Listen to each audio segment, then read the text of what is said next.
Welcome, everybody, to episode 128, I believe, of Axioms on Trial. Today we'll be discussing whether or not abortion is healthcare and comparing pro-choice versus pro-life arguments and talking about women's rights. And today's guest is Michaela.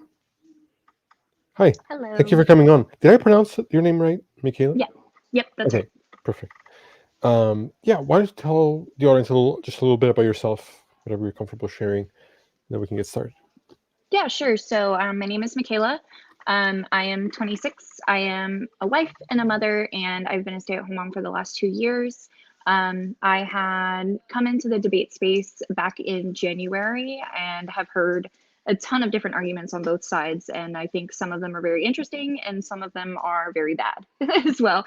It's just not very good. Yeah, I asked you to come on because I think I stumbled upon one of your lives engaging in these conversations, and I thought you were making some really interesting arguments, and I thought it would be good to bring you on to have Thank some you. discussion. I guess I'll start by asking, what do you think are the worst and best arguments on both sides? Yeah, so I think from the pro-choice side, I think one of the worst things that you could possibly say is that it's not alive or that it's a clump of cells, considering scientifically it is alive and we're all clumps of cells. It just doesn't make any sense to throw in that argument. On the pro-life side, I think using religion to back up why you would want to put this into law is just not good. I think it doesn't make any logical sense if you're going to use religion, especially against somebody who is not religious, which we do see most pro-choicers are not religious. It's just going to completely fail. I think another bad one is going to be viability. When pro-choicers argue the point of viability, because point of viability is going to be dependent on location. And so therefore there is no universal across the board way that we can make this into law. Why why would you say it's dependent on location? I'm curious. Yeah, so the point of viability is going to depend on location because, for example, in some other countries where they do not have the medical technology that we have in the United States, there's no possible way that they could keep a 24-week-old baby alive. Some hospitals in the US are too small to have NICUs. They're too small to have any life-saving technology that would be able to be used for this baby. Right. Okay, that makes sense. Have you always been pro-choice? No, actually, when I was a teenager, I was pro-life. I fell into a lot of propaganda. I was very, very religious growing up. Fell into that propaganda, was like, oh yeah, God says this wrong. And then as I became an adult and started getting out of theism, I was like, oh, okay, no, that's not actually true. We need to actually protect people and their rights. What would you say has led to the religious right having this view on abortion? Because they didn't always used to have that perspective. I mean, like, I think one could make a case, biblically speaking, that uh, abortion is a human right. I What do you think think had? Yeah. I think the biggest thing is going to be in the commandments where it says, thou shalt not kill, right? I think Mhm. that's going to be the biggest thing that people look for in a religion debate about abortion, is that God said, hey, don't do this. But then they fail to realize that God commanded people to kill other people in several different books, in several different texts. And actually, God commanded a woman to have an abortion. Right. And they completely missed that. And I think some other verses that may kind of be for the pro-choice, I think it has to do with like talking about life as once they're able to give their first breath, things of that nature. But yeah, I'll have to look at. Do you know what verse God commands for the abortion or no? I don't know. Numbers 5 through 31. Let me write it down because that's. I don't think I 5:11 remember through 31, excuse me. 5:11 and that's for which parts? Numbers 5, Numbers. 11 through 31. Gotcha. Perfect. Um, okay, so how how useful do you think the debate space is on platforms like TikTok? Like, do you think that it's a platform where people have their minds changed, or is it usually just two schools of thought clashing and then nothing ever actually gets resolved? I've actually seen a lot of cases where people will come up and debate and change their mind. I've seen a Hmm. lot of really productive conversations. It doesn't happen extremely often because, it's social media, right? Like people can be whatever they want to be on social media. And so people decide to continue to be bigots. Um, However, I do think that slowly there is going to be a difference. Right. Yeah. I very rarely have seen uh, particular changes, but I think even if we're able to change one mind once in a while, then I think that makes it worth it. But I wish it would happen more often than it does. Me too. Um, wh- what is a one or more strategies that you would implement to improve abortion laws in this country? Because obviously the pro-choice movement has taken a beating in the last couple of years. And do you have hope that things can improve? Absolutely. I think as long as people continue to speak out against our rights being taken away, I think as long as we continue to fight the fight, that things will change. I mean, we've seen this historically, right? Like when protests would happen and the government would be like, "Oh yeah, you know what? Let's do this." I do think that it's going to take some time. Um, Unfortunately, I think it's going to take a lot more of suffering for people to really realize like, hey, this is fucked up. Like we can't continue to do this to people. I've seen way too many cases where people have had to hold their dying babies in their arms because the government would not let them get an abortion. Yeah. And I guess what are some of the things that you would suggest we do? Are you just talking about just rallies and things of that nature, like protests? Rallies, protests, any type of social activism that you can do. I think we need to vote. I think we need to have more than just this two-party system. I think we need to get out there and really actually make a change. Because the problem is if we're, sitting and talking about it, we're not actually making a change. Yeah. Um, how do you explain um, women that are pro-life? Like, is it primarily uh, in the context of religious indoctrination? I think it could be a mixture of things. I think it could be internalized misogyny. I think it can be religious indoctrination. I think that a lot of people forget that pro lifers think that they're doing the right thing. And they're not necessarily meaning harm. However, it does come across this way because if you're trying to take someone's rights, then you're ultimately causing harm. But I think with women, mostly it's going to be religious or internalized misogyny. What are some of the most efficient pro-choice arguments that you would run for anybody looking to engage in the debate space or uh, just in general? Like, I think sentience is a really, really strong argument. We have a lot of evidence to back this. We have a lot of science to back this. And it's really hard to knock down that kind of argument when you're saying, oh, yeah, this being that's not capable of suffering, should be removed if somebody wants it removed because there's no harm, right? But after this point where we can know that they're sentient and that harm will be caused, then we should non lethally remove them. um, and uh, I guess how many weeks? So are you not for abortion all 9 months? I am for abortion all 9 months. I'm for lethal up until 24 weeks when we can establish sentience, and then afterwards non lethal. Maybe elaborate on that. Like, what are um, the non-lethal ways after that um, period? How does Would that be work? induction of labor and cesarean, and sometimes a hysterotomy. Okay, and so at that point where sentience kicks in, you would not support uh, the the killing of the fetus. No, I would not support the lethal termination unless it was going to be medically necessary. Gotcha. Um, so is sentience primarily uh, kind of the foundation of your position, or are there other arguments you would also think are good ways to defend the pro-choice position?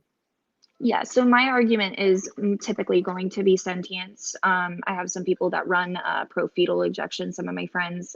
However, I stick primarily to sentience. This is going to be my qualifying factor. And what is the pro-fetal injection perspective? To be honest, I don't know too much about it, but it is more so going to be towards mitigating suffering, bodily suffering upon everyone involved. It's mainly going to be like you can remove this at any time, no problem. And what do you make of arguments that focus more on bodily autonomy than anything else? So I don't necessarily fully agree with bodily autonomy because we know that bodily autonomy is not going to be completely absolute, right? Like yes, we have the right to bodily autonomy, but we do not have the right to bodily autonomy if we're going to use it to kill people, right? Like we can't do that. It's restricted in a lot of ways. However, bodily integrity is going to be a better argument, right? Because we do have the right to keep our body whole. Yeah, I guess the way that I look at it is that I think there is a difference between the autonomy in the context of how we engage in the world versus the context of what we do internally with our bodies, right? Right. And so I don't really, when people say, well, if body autonomy is absolute, then doesn't that mean you have a right to go in the world and kill people? No, that's not what I mean. I think there's a difference between, you know, how I engage with a fully functioning adult or even child that is its own entity versus Hmm. something growing inside of me, right? Like that to Right. me seems fundamentally different. Um, I I kind of view it on from a self defense perspective. Yeah, I completely agree. And I think a lot of people, when they come up and they want to argue about pro-life, they say, "Well, it's wrong to kill people," and then you kind of follow up with the, "Well, why?" Right? And a lot of people will say, "Oh, it deprives them of a future, it deprives them of their preferences or desires." Right? But we know that a fetus that is not sentient does not have preferences or desires, and if you do not value the future, then there is no real point that you can argue there.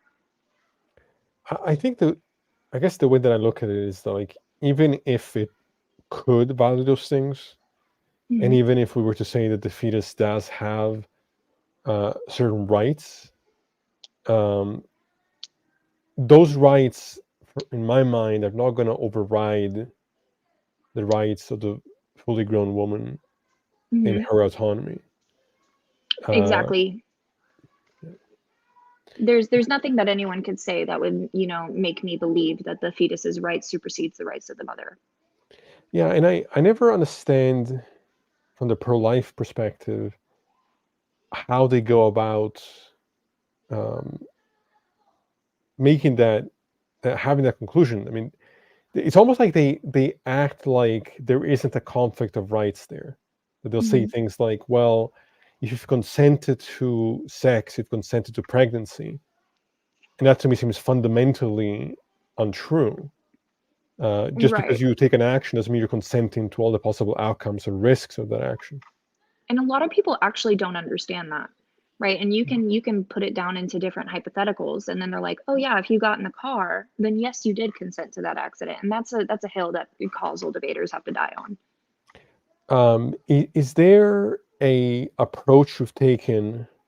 And I know you've said that the sentience is like kind of your go-to, but in the ways in which you engage with pro-life uh, people, are there strategies that you think work better in order to get them to at least see your side, whether it's things you've said or uh, tone of voice or anything in particular that is more likely to find common ground? I think for me, I think that I could be seen as like very abrasive when I talk to people. So I think like when I try to stay completely calm and like almost like devoid of emotion, and talking about a very emotional topic. That seems to get people to concede a little bit better. But the thing about pro-lifers is they very rarely concede. Right. It's not, this is one of their like fundamental values, right? So trying to change one of somebody's fundamental values is always going to be extremely difficult. There's not really Yeah. any strategy that I would say works better than the other. What led to your perspective changing? Honestly, research, having my own child, going through a pregnancy and seeing how absolutely terrible it is. And if someone chooses not to go through that extremely like life altering process, then they shouldn't have to. So it was after you went through the process yourself that your perspective changed? Well, I was already beginning, like I said, I was a teenager the last time that I was pro-life, and I got out of religion when I was like 22. And through life and through going my own pregnancy, it just kind of solidified. Like I already thought like, hey, we shouldn't force people to do this before I got pregnant, but after I had my kid, I was like, no, no, this was solid, completely solid. I don't know if you're comfortable with this, but y- you're still my curiosity. Are you open to discussing your deconstruction at all? Like what What do you led mean? like so you say that you grew up very religious. Hmm. Um and I'm always I mean some of what we talk about on this channel at times is religion and deconstruction and that sort of thing. And I'm curious to know what led to those changes. Okay, yeah. So I grew up in a Presbyterian evangelical church. I was an evangelical Christian until I was about 17. Um, a lot of my family is very Pentecostal, and I've been to all different types of denominational churches.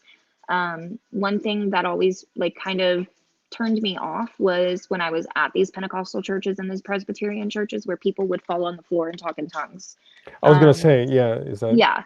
Yeah. So for me, that was kind of like, wait, why don't I feel that? If they're feeling that, why don't I feel that?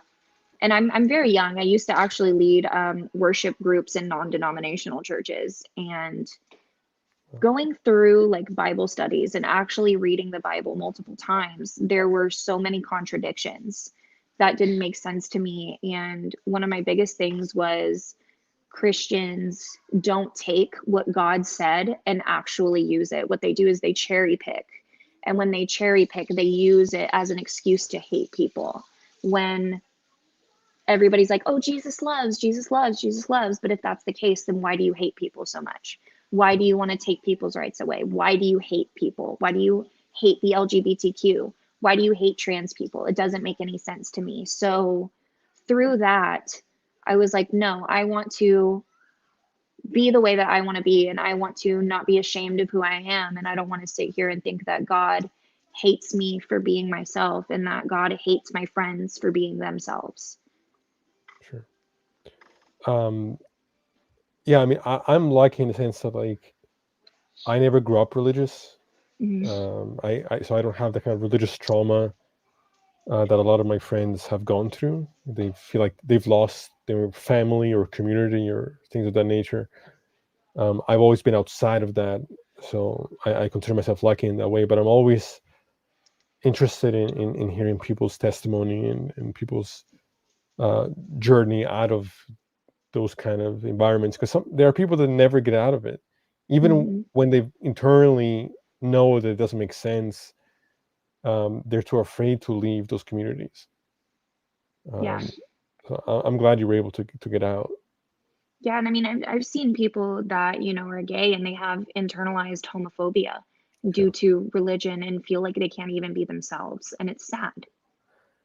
yeah. It's something I struggle with because I almost feel more frustration towards pro-life women than I do pro-life men. As incredibly enraging and entitled as they are, it's almost like I would expect women to know better in that context, right? Yeah, like I think it's brainwashing. I think Yeah, propaganda and brainwashing is extremely powerful, right? Like people be like, oh, do you know how an abortion procedure is done? It's like, yeah, yeah, I do. So I'm not understanding. Like they see these videos of like people going in there with like these tools and crushing the baby's skull when that doesn't happen except in extreme medical cases. Yeah. Obviously, you don't have to name names or anything like that, but do you know of any pro-life Christians who like secretly had abortions while uh, claiming to be pro-life? No, I don't personally know. Okay. Uh, yeah, I know of a couple, and yeah, I was just curious. But yeah, that kind of internalized bigotry is so pervasive in every community. I mean, even, and this is a bit of a different topic, but related in the sense that like even in the trans community, I've noticed recently a lot of internalized transphobia. This idea that like um, binary trans people, some of them, and likely I do think it's a minority, but some of them feel as though non-binary people are like a threat to their identity, I've and seen they want that to too, where yeah, yeah, I've seen that too, where like people think that being non-binary does not fall under the trans umbrella and therefore they should not call themselves trans. I don't speak a lot on trans topics just because I personally don't have experience, mhm, and I don't want to misrepresent. yeah, yeah. I'll just bringing that up because I what you said reminded me of it. Like I am non-binary myself, and I had um, a trans woman just the other day say to me, pick a side, you know, and it's just so like mind-boggling to me that they would say something like that, knowing what it's like to be targeted, and really using all the same arguments that turfs would use against them. Like this idea that language and labels have this like correctness, that you can only use these words in this way, or Mhm. that uh, somebody else's identity is somehow erasing yours. Right. All the same things that they're just now using towards the next group or subgroup. It's just crazy to me that just the hypocrisy there. Agreed. Um, and yeah, and I think that sort of thing almost bothers me more coming from another trans person than from someone who's cis, who just doesn't know. I mean, they still should know better just as human beings, but who at least doesn't have the experience of having that incongruence. Right. Um, I want to mention, and I don't know if you've run into any of this before, but the the study came out recently that I think it was called the Turnaway Study, and it was like a study that took place over a very long period of time, and they found that from 6 months to about 4.5 years after mothers sought abortions, existing children of women denied abortions had lower mean child development scores and were more likely to live below the federal poverty level than the children of women who received a wanted abortion. There were no significant differences in child health or time spent with a caregiver other than the mother, meaning that the positive effects on both the mother and the eventual children of a mother that had an abortion um, where the benefits were so much higher. Um, and so it's just strange to me when pro-lifers will talk about uh, caring for these lives and then basically support a framework which hurts everybody involved, Agreed. which doesn't give people the options to actually thrive in life. Um, I don't know. Yeah, I didn't know if you had heard of the study. I can send it you the Yeah, please send it to me because I would definitely love to read that. I mean, it makes sense though. yeah. Um, it makes sense though, especially for women that were going to have children very young, without their lives figured out, and they decide to get an abortion, and it would make sense, right? Like later on in life when they have their life figured out, that obviously they would be happier and their kids would be happier. As a mom, what are some of the biggest challenges that uh, you've found in parenthood that might maybe help give some context to people that are on the fence about uh, what position to take? I think one of the biggest challenges that I've had is going to be being the best that I can be. I think we're all growing and we're all learning and we're all experiencing things differently.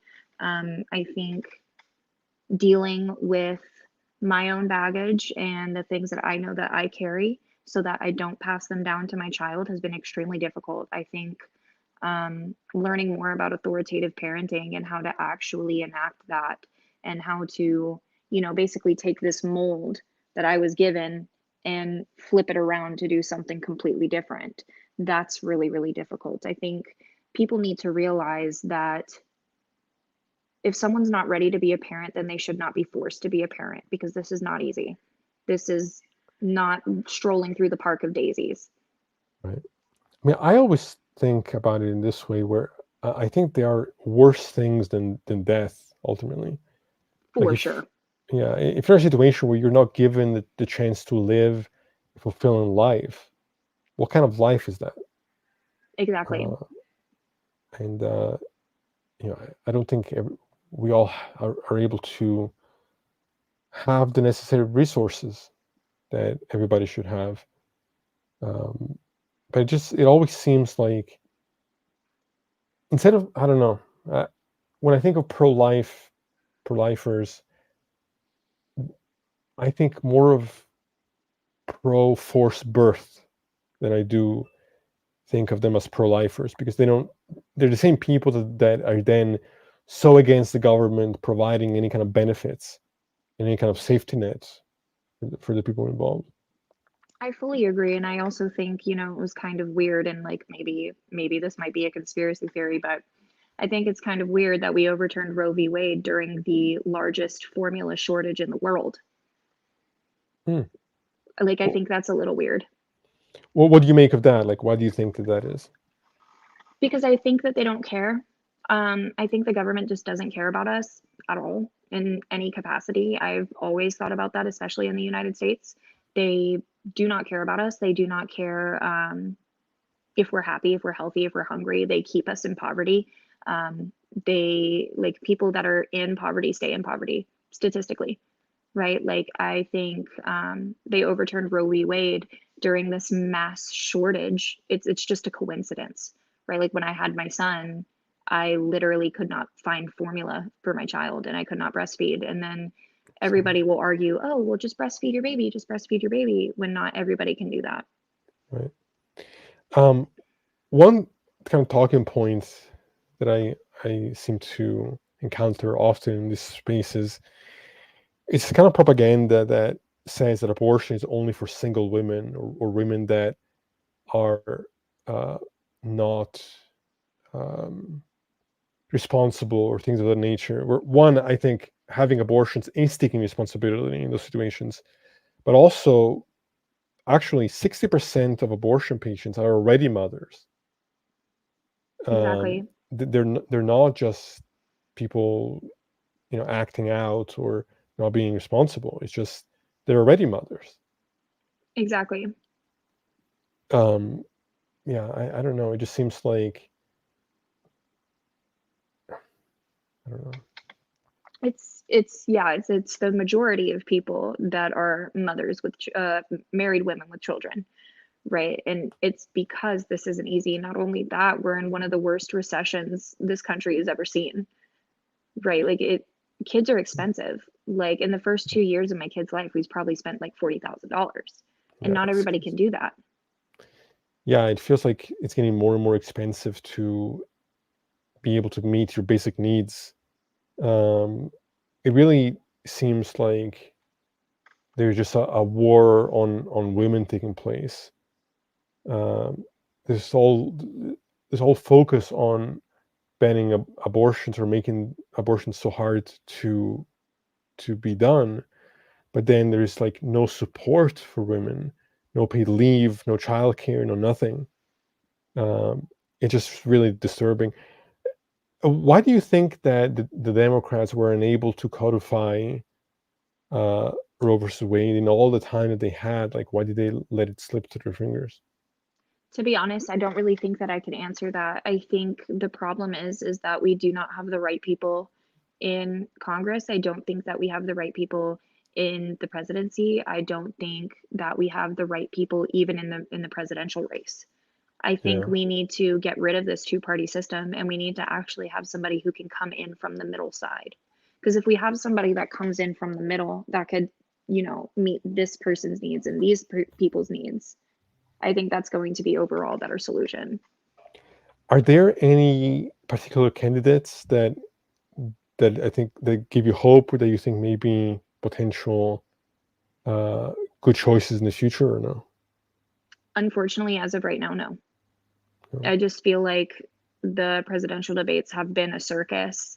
I feel like everything going on within the presidential race is a circus. It's all just a joke. Yeah, They don't actually talk about what's going on. They dance around everything and pretend it's not happening. right. Um, I, me personally, I'm terrified of Trump potentially being reelected. I mean, I don't think it's going to happen, but I didn't think he would get elected in the first place. Um, but I don't know. I think that both sides are pretty. I mean, the fact that these are the choices available is just so depressing to me. Yeah, I fully agree. I think Trump and Ron DeSantis are the biggest Republican threats. Ron DeSantis is a psycho. Like I Yeah. really fully believe that, and I don't think Trump is a good choice. I just don't think anybody is a good choice.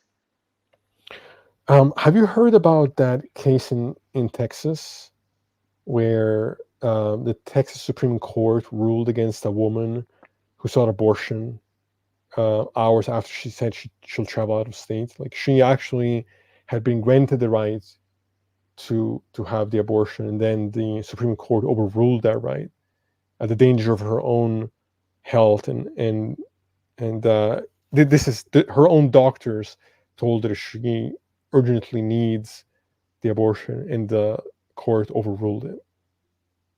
That's horrible. Yeah, isn't it? Yeah. That's Uh, terrible. yeah, I was just reading about that a little bit earlier.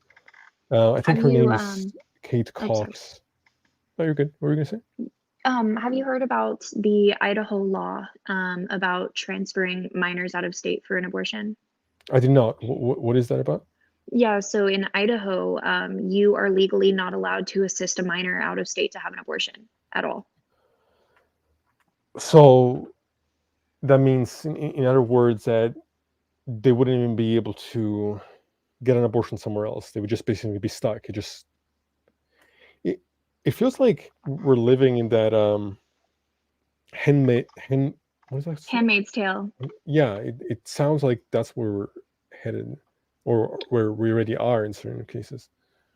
I fully agree. I fully agree that this is going to be a Gilead state, basically. If we continue to let it slip like this, it's going to be like Gilead. Yeah, and I don't know. I guess I wish that I had a better understanding of what the future holds, like what overall national strategy could be implemented to start steering this in a more positive direction. Um, Yeah, I agree. Like I said, I think we really need somebody who comes in from both sides because the left and the right isn't they're not going to agree on anything, right? Like yeah, there's maybe some things we could agree on. However, I don't think fundamentally we're going to agree with each other at all. And I think having someone come in from the middle who could meet everyone's needs is going to be fundamentally and just better. yeah. In the case I mentioned from Texas, Kate Cox is a mother of two, and she was, or she is, about 20 weeks pregnant, and she's been seeking to terminate this pregnancy, and has faced opposition the entire time. And I don't know, it's really terrifying that, um, I mean, these laws are literally risking the lives of the women themselves. Yep. The people are going to die from these barbaric. Uh, it's everything that bothers me so much. It's the same people that simultaneously want to talk about keeping the government out of our lives and being anti-vaccinations and all of this, and then have no problem allowing the government to completely control what we do with our own bodies. Fully agree. I fully agree. It's just so contradictory. That's the And, thing about most of the pro-life movement. It's just all a bunch of hypocrisy and contradictions. and this is about the case I just mentioned. What is so disturbing is that her the fetus will die regardless. The baby has a, I think it's pronounced trisomy. I don't know how to say it, but um, kid's life is at risk, and the fetus is not going to survive either way. Oh, trisomy Trisomy, 13. yeah. Hmm. And despite that being a situation, they're still forcing her to go through the pregnancy. Yeah, that's a death sentence It doesn't for make that any baby. sense. That is a complete death sentence. That baby will probably not survive long. Yeah, I don't get the reasoning there, because at that point there is no chance that the baby will even survive, and so what are they doing? See, and Maybe they think, yeah, this is where like my sentience arguments comes in, right? Like when somebody talks about like, oh yeah, no, she should still continue to go through the pregnancy.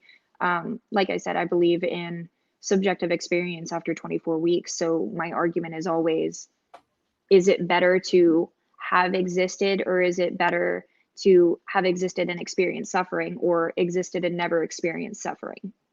yeah, Right? So, for example, if this was, 20 weeks, right, and she has the abortion, yes, this being existed but never suffered.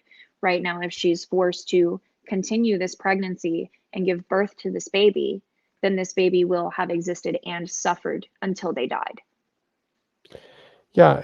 In that kind of situation, I mean, I really cannot imagine what the reasoning would be. Um, Obviously, I disagree with it, but generally, at least I can understand the pro-life perspective, is they think, well, they should have a chance to live out their lives. But in a context where, medically speaking, we know that the fetus is not even going to survive, it must be some religious influence going on, or maybe they think God will perform some miracle, and they'll be the fetus will be healed and go on to live their life. Like, it doesn't make any sense. It feels like a sick joke. It That's does. what it feels like. It feels like a sick joke. And like, I'm definitely not an antinatalist. Like, I love kids.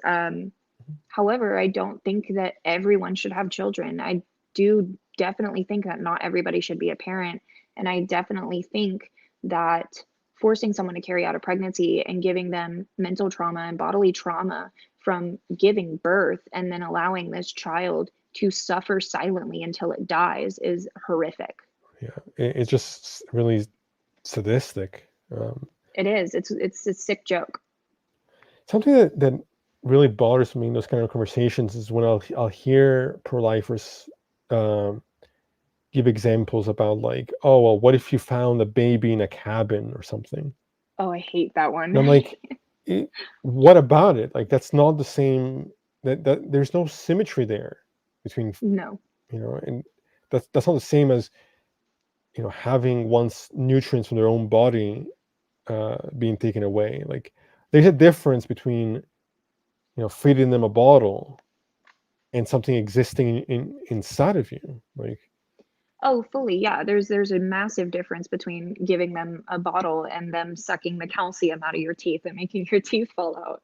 There's a yeah. huge difference there. I think they also ignore the fact that with any pregnancy, it could be a death sentence, right? I And actually almost died giving birth. I had a very healthy pregnancy, and me and my son almost died. yeah, it just seems to me that this is why I just don't buy the idea that what they're valuing is life. If they were valuing life, they would care, one, about the future of everybody involved, but to the safety. Um, yeah, it just doesn't make sense.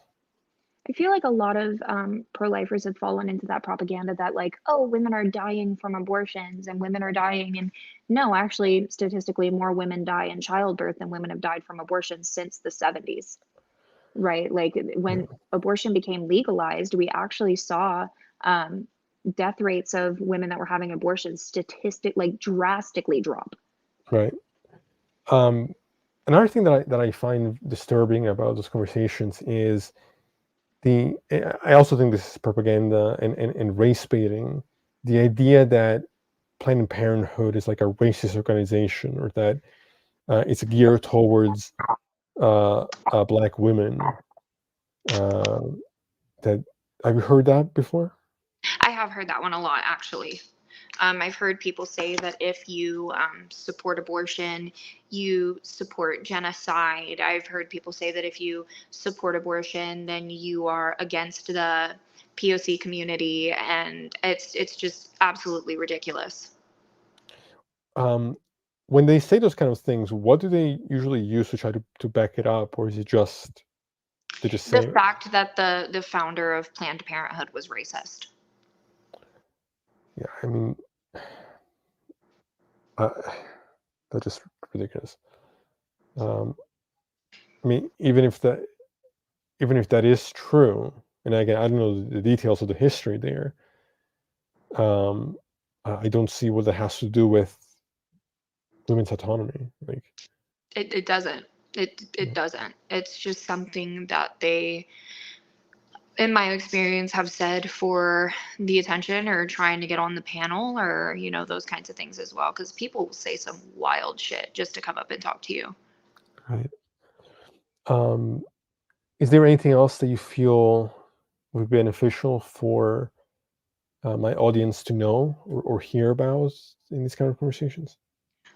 I think what would be very beneficial is knowing that abortion is going to be a form of self defense because, like we have said earlier, any pregnancy that is healthy could ultimately go wrong. You could develop I'm going to say this word wrong, but hyperemesis.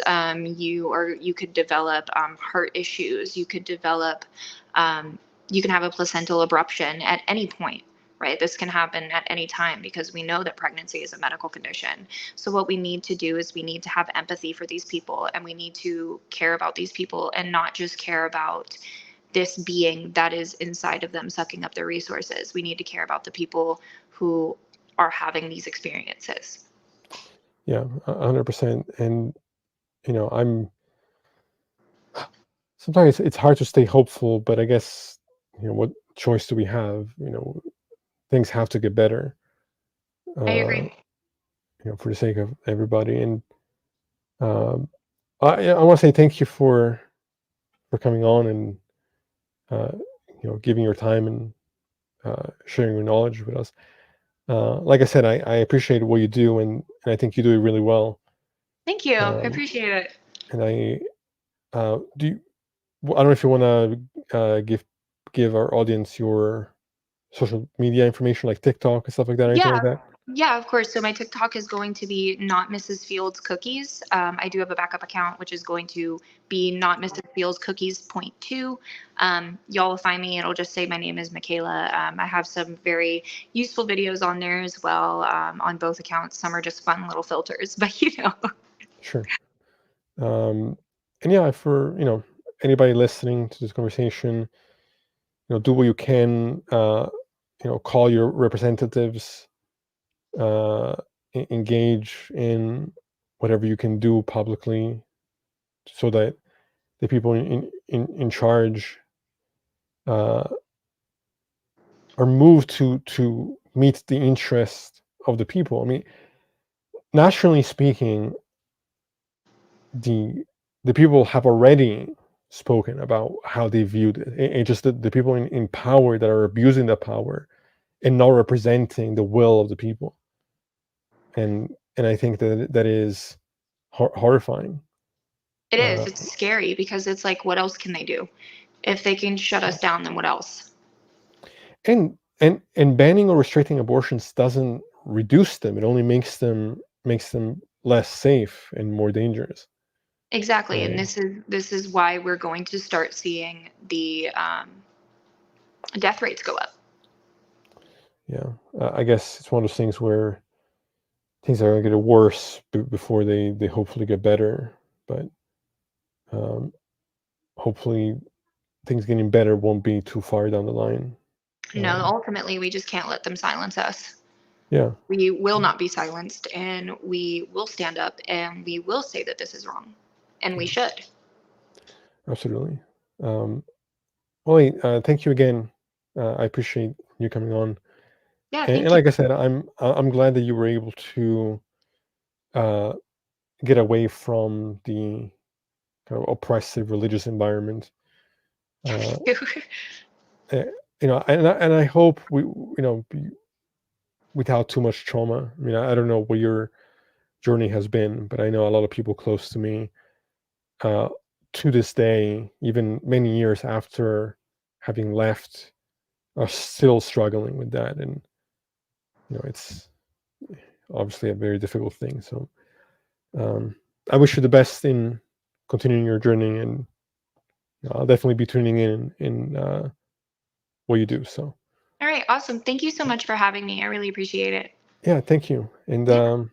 thanks everybody that tuned in to listen, and we'll be back. I think maybe towards the weekend.